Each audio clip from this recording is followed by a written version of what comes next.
Yuspajara Yanatamata. Bueno, en esta ocasión yo le voy a hablar sobre el abecedario Aymara.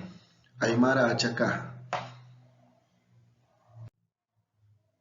Eh, Como podemos ver aquí se encuentra la pronunciación de todo el abecedario Aymara. A, chi, chisi, chi, i, ju, ka, ka, ka, la, ya, ma, na, ña, pi, pif, pi, k, k, ko, ra, sa, ti, ti, u, wa, je, ya.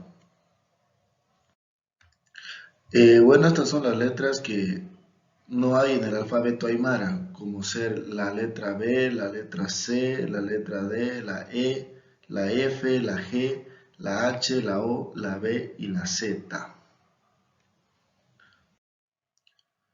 Las vocales son la A, la I, la U y las consonantes son la Q, la Q, la Q y la X.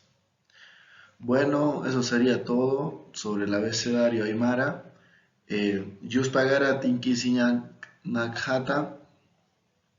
Hasta la próxima.